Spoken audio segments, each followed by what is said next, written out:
I thought the whole thing was only going to last 6 months, a year, Coyne says of the Flaming Lips' early days. Coyne was at a ski shop once in Aspen, Colorado, when he heard a batch of Flaming Lips songs. I assumed that the people getting us the skis and all that, one of them must have been a Flaming Lips fan and thought, how fun is it going to be?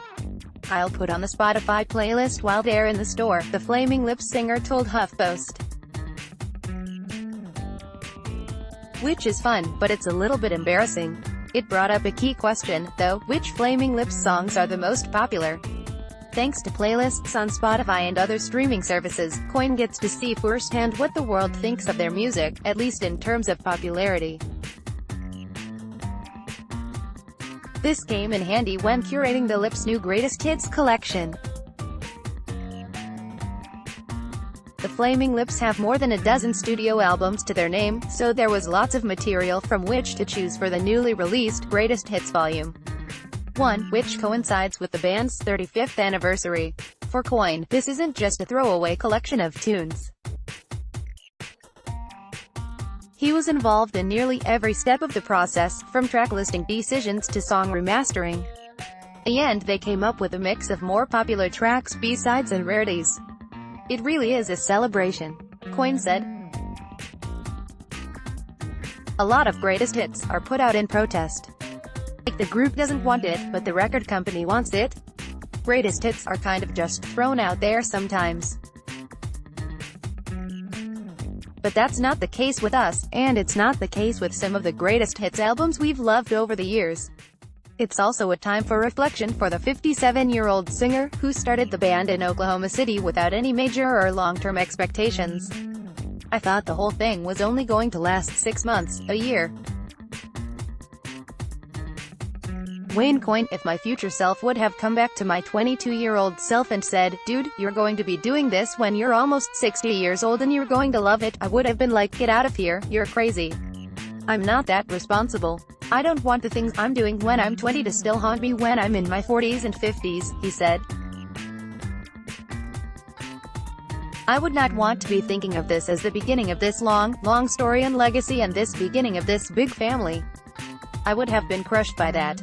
I thought the whole thing was only going to last 6 months, a year. And I'd figure out what the next phase would be. That 6 months turned into a 3-decade-plus career that's seen Grammy wins, worldwide tours, art-inspired performances and critical acclaim. Coyne says he's glad the success they've amassed over the years has come, a little bit at a time. I see now how success ruins people and it pushes you off your trajectory of being creative and evolving, he said. The success that happened to us early on was just enough to keep us confident and to keep us doing it, and it didn't give us any superpower over other people. It allowed us to see so much. We were lucky. We got to make our records, and people left us to ourselves because we weren't trying to sell 100 million records. People weren't giving us billions of dollars to make our records. If you had to do all that in 2 years when you're 19 years old, you're probably going to be crazy. Those little bits of success continue for the Flaming Lips.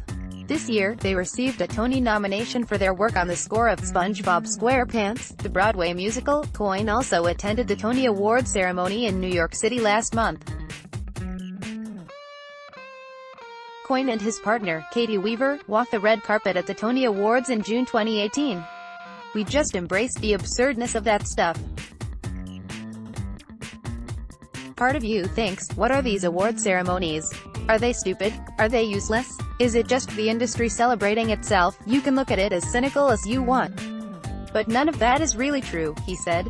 It's all fun, creative, cool stuff to us. And to be invited into that world and be able to dress up and walk down the red carpet, some people think all that stuff is superficial, but we don't. Now Coyne is eyeing the next Lips project, a new album to accompany his art installation, King's Mouth. With this ongoing creative momentum, Coyne likens the Flaming Lips to Batman movies or comics, where fans continue to follow a plotline. I can understand why people like that, because you've already established these characters and the story. And you can keep moving. I feel like we're a lot like that, in a way. We're like a comic book that goes on and on. They keep having adventures, he said. They're timeless in a way.